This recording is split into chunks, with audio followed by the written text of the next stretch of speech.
Se tem uma coisa que sempre me atraiu em obras de ficção, são os personagens engenhados, personagens que nasceram como experimentos e como a psique e complexidade deles funciona. Porque quando a gente entra nesse tema, a gente pode falar, por exemplo, dos experimentos fracassados e como isso afeta na vida deles, como a gente vê com o exemplo do Homelander, né, do Capitão Pátria de The Boys. É muito interessante analisar esse personagem, a sua psique, as suas inseguranças, tendo essa percepção de que ele é um experimento e que para a própria empresa ele é um experimento fracassado. E a gente vê como ele lida com tudo isso. Só de pensar e mensurar a psicologia de pessoas que passaram por isso, por treinamentos, por lavagens cerebrais, para realmente serem algo. Elas nunca tiveram escolha. E se desvirtuar desse caminho pré-estabelecido é considerado um fracasso. Você não está sendo aquilo que você foi criado para ser. Porém, o que define um experimento ser fracassado? É só quem criou aquele experimento que pode falar isso? E um personagem que elabora essa questão de uma maneira completamente sensível e extremamente fora da caixa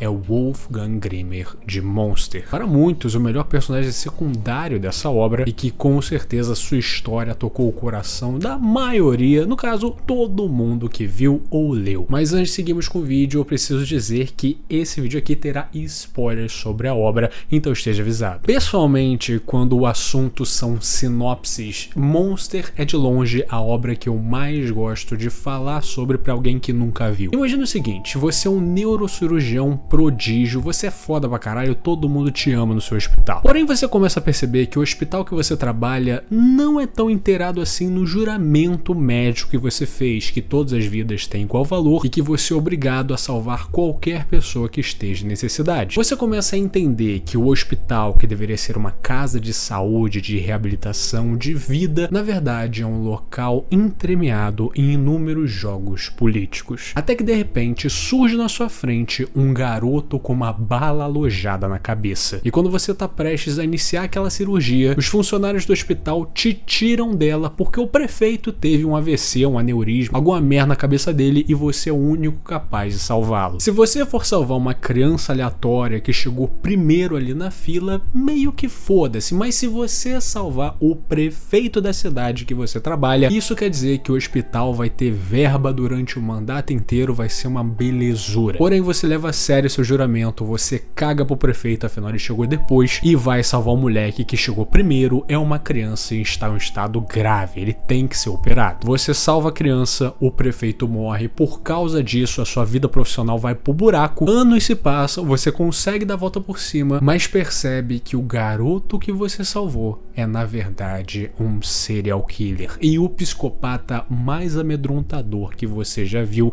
em uma obra de ficção. Acho que não existe sinopse mais foda que essa, é impossível você não ouvir isso e não ficar com vontade de ler ou ver essa obra. Mas o fato é que acompanhamos essa história sob os olhos desse neurocirurgião, o Dr. Tenma, um cara que é o bem pessoa, já fiz um vídeo sobre ele, né, como criar um herói, e por causa de tudo que aconteceu com esse serial killer, ele vira o suspeito de uma investigação e ele simplesmente sai do seu hospital em busca de matar o garoto que ele conseguiu salvar. Enquanto Johann Liebert, que é esse grande vilão da obra e é a foto de ícone desse canal, vai se mostrando como um verdadeiro diabo, como se o Dr. Tenma não fosse nada pra ele, como se tudo fosse um jogo em seu plano. Mas é nessa correria do Tenma que ele se encontra com Wolfgang Grimmer. E o capítulo que introduz esse personagem, na minha opinião, é uma obra de arte e que mostra com perfeição a essência desse personagem sem revelar o suficiente. A gente fica, caralho, eu quero ver mais sobre ele. O capítulo começa com a gente vendo uma criançada fazendo bullying com outra criança, chutando os sapatos dela. Logo depois disso, somos finalmente introduzidos ao Grimmer, que tá conversando com o dono de uma creche enquanto vê aquele bullying acontecendo, se mostrando alguém interessado nos abusos dos Kinderheims, que é o nome alemão para orfanato. Isso conecta conecta com a história do Johann, que é alguém que veio de um orfanato desses, no caso Kinderheim 511. Ele fala pro dono da creche que ele é um jornalista, mas que o seu antigo trabalho era na verdade um trabalho de espionagem, né? Ali no contexto e época que eles viviam, Guerra Fria e tudo mais, ele era um espião. Ele então sai da creche, vê aquele menino chorando e lhe entrega os seus sapatos. E logo fala pra ele: olha só, dá pra viver sem sapatos, viu? Ele faz o garoto sorrir e ele devolve o sapato dele, afinal os sapatos são grandes demais pra ele ficar andando com eles. Ao mesmo tempo que ele é introduzido de maneira completamente misteriosa, um espião barra jornalista, a gente não sabe direito se ele é alguém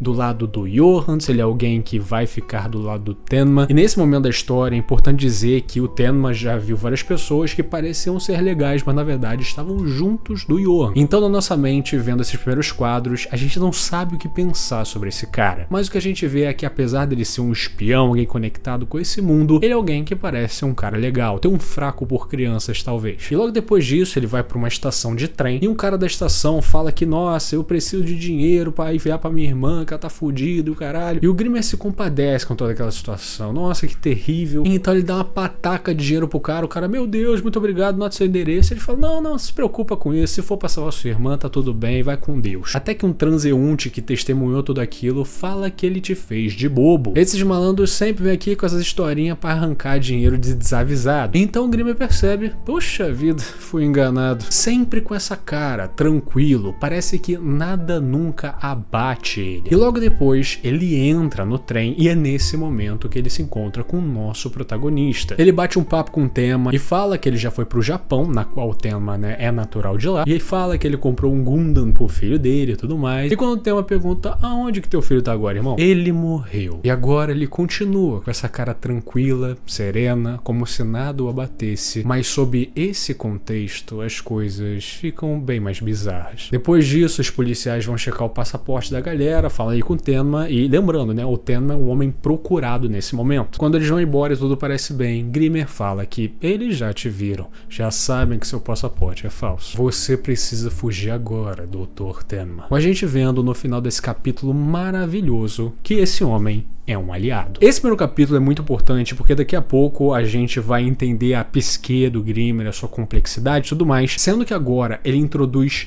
3 situações onde o Grimmer tem que reagir de alguma maneira. Primeiramente com o guri que sofreu bullying, ele tem aquele aspecto de um tio legal que faz piada e não deixa a peteca cair. Depois disso, ele reagindo ao fato dele ter sido enganado, de novo completamente tranquilo. E por fim, algo muito mais pesado, né? Com ele falando que o filho dele morreu, algo que seria profundamente traumático para qualquer pai. E ele falando de novo na maior tranquilidade possível. Essas diferentes reações sobre essas situações específicas são na verdade o que define esse personagem, pelo menos no primeiro momento, e vocês já vão entender o porquê. O Tenma e Grimmer fogem juntos daquele trem e ele depois fala de onde ele conhece ele, falando que ele viu as notícias, mas acredita que ele é inocente. E de novo, mesmo estando com um homem procurado e fugindo literalmente da polícia, ele tem tempo para sentar e fazer um piquenique nas montanhas, como se tudo isso fosse completamente normal. E quando eles se despedem um do outro, Grimmer fala para Tenma que todos são atormentados por inúmeros crimes. Mas a verdade é que eles jamais desaparecem. Mas ainda assim, temos que fazer o que temos que fazer. Essa é a fortificação do laço com o protagonista e mostrando que ele não é só um cara de boa, tranquilo, é alguém que carrega um certo pesar, né? Ele carrega olhos fundos, uma depressão que a gente ainda não viu. E isso é muito importante para nós, o público, nos importarmos e querermos ver mais desse personagem. E no caso do Grimmer, isso deu tremendamente certo, afinal é a partir daqui que o Grimmer praticamente sequestra a obra pra ele. A gente vê muito mais dele do que o Tenma por um bom tempo. Porque agora a gente vê todo um arco dele procurando sobre os tais abusos dos Kinderheims que ele falou lá no capítulo introdutório e agora falando com o próprio diretor do tal Kinderheim 511 que gerou o demônio Johann Liebert. E ele é uma pessoa que por mais que seja tranquila, ele é alguém que tá ferrenho em cima desse velho que era um ex-diretor do orfanato pra saber a verdade. Ele leva esbovetada, mas ele fala, irmão, eu não vou sair da tua cola até tu me dizer a porra toda. Já percebemos o vínculo que ele tem com crianças. Parece gostar muito, né, de crianças, de se divertir, ser aquele tiozão. Mas agora a gente vê que a pesquisa dele, a reportagem dele que seja, se torna praticamente uma obsessão. O Grimmer nesse arco, ele se torna a sombra desse cara. Ele segue ele pra todo momento, ele faz ameaças indiretas que fazem com que a gente pense, tipo, beleza que você gosta de crianças e quer, né, expor algo sobre os abusos e orfanatos e tal, mas ser algo tão pessoal assim, ser algo tão obsessivo, é meio estranho, né? As pesquisas do Grimmer fazem com que ele tenha inimigos, seja pego por uma galera, então em um momento específico ele tá sendo atacado por um grupo que tá atirando nas paredes do lugar onde ele tá. O amigo dele, detetive, acabou de cair ferido, tá uma merda do caralho. Então em determinado momento, ele em posição fetal no canto, achando que vai morrer, ele começa a ouvir o som de preparação da galera, de começar a se armar, munição, o caralho, enquanto o detetive grita de dor e a galera fora, né, os inimigos que estão do lado de fora do prédio, estão falando coisas completamente cotidianas, tipo, depois daqui, bora comer uma comida chinesa, uma porra dessa, caralho. E isso vai deixando ele maluco. Até que corta a cena em um apagão e a gente vê o que esse homem acabou de fazer. O magnífico Steiner fez de novo. Com de novo, a gente vendo essa cara tranquila ficando cada vez mais bizarra. Então ele fala pro Dr. Tenma que chegou naquela cena que tem outro de mim, bem lá no fundo. Assim como Johann Liebert, eu vim do Kinderheim 511. O Kinderheim 511 era um dos muitos orfanatos da Alemanha Oriental na época da Guerra Fria, que serviu como um campo de testes para a criação de super soldados. Soldados sem emoções que poderiam executar qualquer ordem sem pestanejar. Sendo que o que aconteceu de fato com aqueles órfãos, com aqueles experimentos, foi que eles se tornaram verdadeiros monstros de um ponto de vista psicológico, pessoas psicóticas malucas e extremamente agressivas. Sendo que logo nós vemos o que o Grimmer estava falando de o tal de Magnífico Steiner, sendo isso um programa de TV que sempre passava, na qual era um homem extremamente forte, alguém assim, realmente um bicho bizarro, que simplesmente derrotava qualquer mal que existia. Então vemos o pequeno Grimmer no Kinderheim 511 vendo aquele desenho de maneira compenetrada. Ele diz que o Magnífico Steiner é um desenho que ele assistia na infância. Essa é a única memória que eu tenho, o resto foi roubado por aquele orfanato. Depois que eles conseguem fugir daquele lugar, Grimmer continua sua história, falando que as memórias dele só ficaram claras depois que ele saiu do orfanato. Que em determinado momento, alguém disse que eu tinha 14 anos de idade. Ele lembra de entrar numa escola estranha e de receber um nome. O nome em questão é Wolfgang Grimmer. A minha casa ficava numa vizinhança extremamente artificial e ele não podia ir embora dela. Ele tinha um pai e uma mãe, que no caso eram atores, eram artificiais também. Ele foi forçado a estudar muitas línguas, fazer muitas coisas, e Tenma já entende que aquilo era um treinamento de espiões. De todas as coisas que aprendi, quer saber qual eu achei mais difícil? Como sorrir. E agora nós vemos e voltamos para aqueles outros quadros que aquele sorriso que ele sempre dava em qualquer situação era um sorriso igualmente artificial. Estamos falando de um homem sem emoção, sem passado, que não sabe seu nome verdadeiro, que nunca teve um pai e uma mãe, que desde pequeno serviu de experimento para pessoas que não se importavam com ele. Mas é com esse sorriso que ele conseguiu se infiltrar em qualquer lugar. Nesse momento entendemos de fato, Wolfgang Grimmer é mais um dos experimentos do Kinderheim 511. Ele nada mais é do que um experimento fracassado, uma casca ambulante que não sente nada e que simplesmente vive a vida conforme ela literalmente acontece. E voltando ao primeiro capítulo, é por isso que ele gosta de crianças, que ele tem um fraco por elas, porque ele sabe que ele perdeu a sua infância. Então quando ele vê um menino sofrendo bullying, ele quer alegrar a vida desse garoto, ele não quer que ele faça nenhuma besteira, ele quer que ele continue com a pureza no olhar. Depois, com o malandrão que deu o golpe nele, ele não conseguiu interpretar como um golpe, porque ele não sabe como relações humanas complexas funcionam. Se um ser humano fala pra ele que ele está passando necessidades, ele não vai pensar que essa pessoa está tentando manipular ele para obter dinheiro. Isso não entra na cabeça de alguém que foi engenhado de pensar de maneira cartesiana. E por fim, quando ele fala da morte de seu filho, ele fala com aquela tranquilidade porque ele é alguém que não tem emoções. Para ele, a morte de seu filho, pelo menos naquele momento,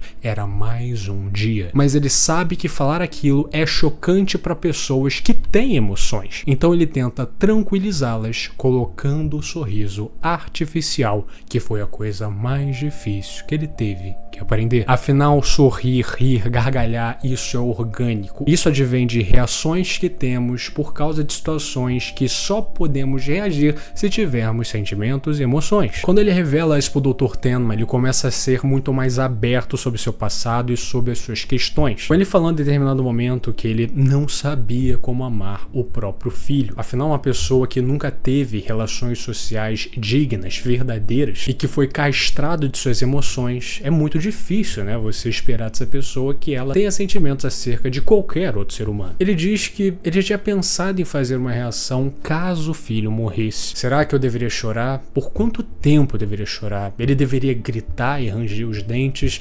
E até hoje eu não sei o que eu devo fazer. Eu simplesmente não sei. E quando a gente começa a entrar nesses quadros específicos, onde explora muito bem essa relação com o Tenma e o Grimmer se abrindo muito mais, e com a conversa com uma pessoa que se importa com ele, ele entendendo que as coisas que ele fala são sérias, são graves, ele ser esse nível de alguém totalmente apático é um problema. E isso vai trabalhando exatamente esse conceito dele ser um experimento fracassado. Grimmer representou o fracasso para as pessoas que o fizeram. Afinal, hoje em dia ele é um homem bizarro que, quando é exposto a fortes emoções, se torna um monstro inspirado em um desenho infantil. Não tem como ficar mais perturbador do que isso. Mas o que significa o fracasso? Como eu disse antes, o experimento fracassado é só considerado um fracasso por quem o criou. Mas e para as outras pessoas? E pro Dr. Tenma? Alguém que foi castrado de suas emoções, alguém que se tornou uma criatura, mas que ainda assim tá na busca por entender, na jornada de saber quem ele é de fato e o que ele sente. Isso é literalmente a desconstrução do experimento e a perda da noção que ele é um fracasso para começar a se entender como um ser humano. E ele continua na história dele, né? Que um dia uma mulher do meu trabalho veio conversar comigo e simplesmente disse que me amava. Olha como esses balões de fala são escolhidos, né? Com ele primeiramente falando algo completamente banal, como se uma mulher tivesse falado comigo, sei lá, de café, e do nada o segundo balão disse que me amava, algo que seria completamente sério para a maioria de nós, e para ele é só mais uma frase. Eu me casei com ela porque me falaram que, se casar, as chances de descobrirem que você é um espião cai bastante. Ela engravidou, tivemos um filho, e um dia minha esposa saiu para fazer compras, e quando eu entrei no quarto do meu filho, ele estava duro e não respirava. Eu tentei de tudo, chamei o médico, mas ele morreu. No funeral, ela virou pra mim e disse: como pode ficar tão calmo? Como você não tá chorando? Você sempre é assim, mesmo comigo. Você é incapaz de amar outra pessoa. Não tem nada no seu coração. E depois, ela me abandonou. A história do Grimmer, apesar de ser muito pesada, é algo que coloca em perspectiva uma coisa que eu acho que nenhum de nós já meio que pensou muito sobre. Porque, na minha opinião, qual é a grande sacada do Grimmer, né? Porque todo personagem, ele tem um trabalho dificílimo para com a audiência, que é fazer ele ser identificável, a gente conseguir se espelhar ele em alguma instância. Mas como somos capazes de nos identificar com alguém que é completamente apático? Não é só alguém que tipo, eu sou Ed, sou gótico, não fale comigo, mãe. É um cara que literalmente não consegue sentir nada, ele não consegue interpretar o que são emoções, o que é importante em um convento social, o que são relações humanas de verdade. Na minha opinião, esse personagem existe pra gente dar valor a emoções e sentimentos. Da gente ver as questões desse personagem e realmente entender o quão fudidamente perturbador é não ter emoção nenhuma. É o fato de não ter vínculo a nada e ninguém. Isso, na minha opinião, é desesperador quando a gente vê a história do Grimmer. E eu lembro, trazendo aqui pra minha experiência pessoal, que a primeira vez que eu vi Monster foi o anime. Só depois eu fui ler o mangá. E naquele momento da minha vida, eu era uma pessoa mais niilista, sabe? Era um cara que tinha uma mente, assim, completamente desanimada. Eu não via beleza, brilho no mundo, digamos assim. E uma das minhas maiores questões pessoais, que talvez seja a mesma que a sua, é que eu nunca consegui muito bem quantificar as minhas próprias emoções e sentimentos. Quando eu era exposto a situações de grande emoção e coisa do tipo, normalmente o meu subconsciente falava por fugir. E eu lembro que a história de Wolfgang Grimmer me impactou muito nesse sentido. E é muito melhor eu tomar coragem, enfrentar situações e entender o que são emoções e sentimentos, do que sempre fugir e acabar com uma espécie de Grimmer. Porém, isso tudo que eu falei são as expressões que nós temos de Wolfgang Grimmer como sendo esse experimento para se tornar um super soldado, um bagulho extremamente louco. Porém, isso é o que ele é, não o seu desenvolvimento de fato, que é tão celebrado nessa obra. E eu acho que a história que melhor representa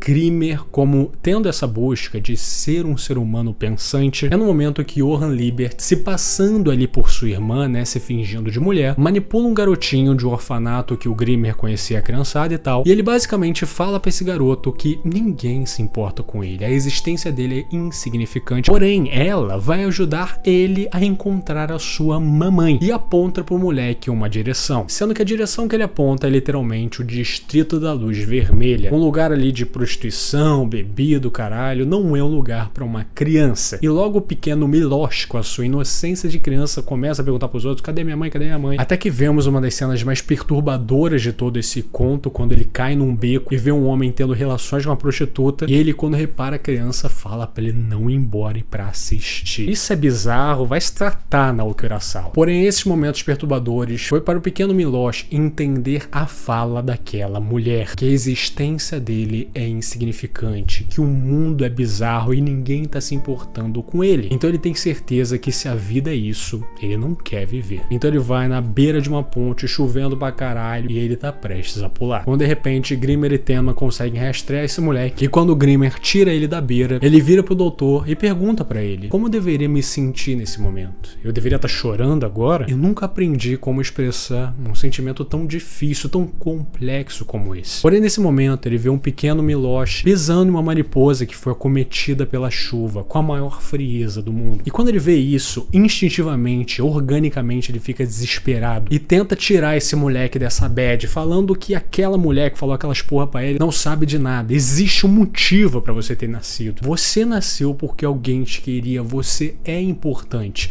E ao mesmo tempo que ele fala isso pro pequeno garoto, ele está falando isso pra ele mesmo. Então, abraçando a pequena criança, Tenma só fala: você está chorando.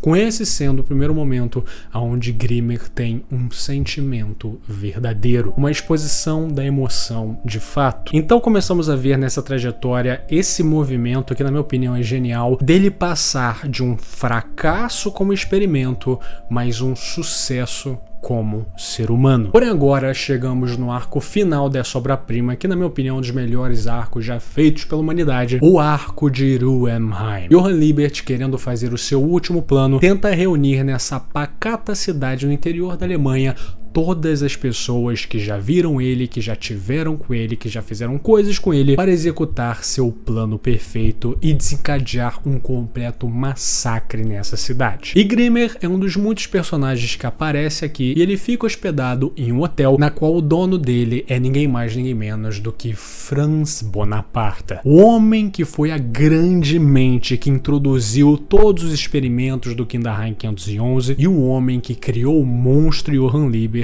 e também o monstro Wolfgang Grimmer. Então, quando a putaria na cidade começa a acontecer, Grimmer desconta a sua raiva, né? Permite suas emoções fluírem de novo e vai tirar satisfações contra o Bonaparte. Ele diz que ele não vai deixar que Bonaparte morra. Vou levá-lo vivo dessa cidade para que conte ao mundo inteiro o que você fez. Você vai dizer ao mundo quem é o monstro que você despertou. Só que de repente o hotel começa a ser alvejado, né? Um massacre na cidade começou, e saindo do hotel ele vê uma mulher que ele conversou logo quando ele chegou, uma mulher jovem, completamente inocente, sendo mais uma vítima do plano de Johann Liebert. Então voltamos para aquela cena do jovem Grimmer vendo seu desenho favorito, dizendo que ele assistia todos os dias, praticamente em transe, mas ele não se lembra de ter visto o episódio final. Será que aquele homem jovem e fraco algum dia descobriu que ele se transformava no magnífico Steiner quando ficava com raiva? Será que no fim ele encontrou a felicidade? E então voltamos para aquele momento com ele gritando de raiva, vendo aquela mulher morta na sua frente,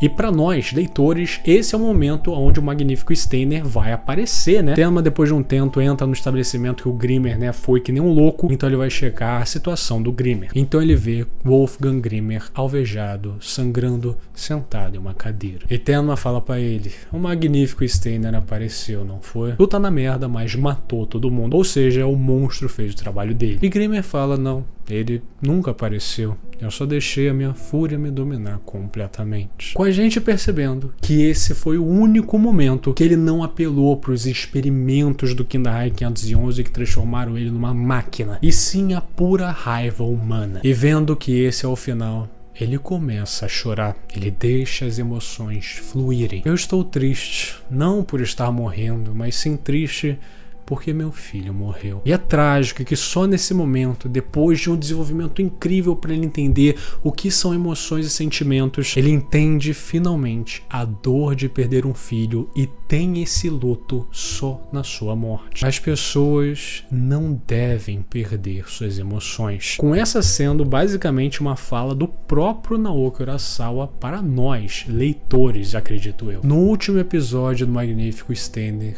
ele deve ter voltado a ser humano. Sendo essas as últimas palavras de um ex-experimento fracassado e para um sucesso como ser humano. Com a sua morte levando o próprio Franz Bonaparte / Klaus Pope aos prantos, com ele entendendo a gravidade das coisas que ele fez com essas crianças. Mas agora é tarde para se arrepender. A morte do Grimmer, apesar de ser assim profundamente triste, ela é linda se a gente ver de determinado ângulo, porque essa é a morte mais humana que o monstro que o Grimmer foi engenhado para ser poderia ter. Uma morte desencadeada pela fúria que ele teve ao ver uma mulher que ele conhecia morrer. O que significa que a sua fúria só existiu pela empatia que ele teve com aquela mulher, que até então era uma mulher desconhecida, ele nem conhecia ela tão bem assim. Mas o Wolfgang Grimmer foi alguém que, mesmo com todos os experimentos, nasceu para sentir, nasceu para ser bom. E com essas diretrizes naturais, aliados com um desenvolvimento que ensinou a como ser orgânico e como sentir o que é certo, ele se despede em paralelo com um monstro que sempre o ajudou, no caso o Magnífico Steiner, sendo uma morte que ao mesmo tempo é impactante, metafórica e extremamente importante. Wolfgang Grimmer é de longe dos personagens mais fantásticos que Monster e que na verdade Naoki Urasawa já escreveu. Eu lembro que lendo o mangá e vendo o anime, todas as partes que o Grimmer aparecia, eu poderia esperar uma escrita incrível de um personagem profundamente complexo ao mesmo tempo que eu adorava acompanhar. Com um desenvolvimento pra lá de fantástico, extremamente complicado. Afinal, como você consegue desenvolver um personagem sem sentimentos e uma busca para ter sentimentos sem fazer isso ficar caricato ou bobo, mas ainda assim não ser superado pela depressão que todas as situações podem causar? É impressionante ver o quão bem temperado esse personagem é em todos os sentidos. E é engraçado ver também que de todos os designs de personagens que Naoki Urasawa fez, eu acredito que o Grimmer seja um dos mais diferentes. Se a gente vê, por exemplo, Pluto e pegar o Epsilon e comparar ele com o Johan, é praticamente a mesma pessoa, é até bem curioso. Mas em todas as histórias do Urasawa que pelo menos eu consumi, eu não vi ele sendo semelhante com outros personagens, o que pode demonstrar esse aspecto singular que esse personagem tem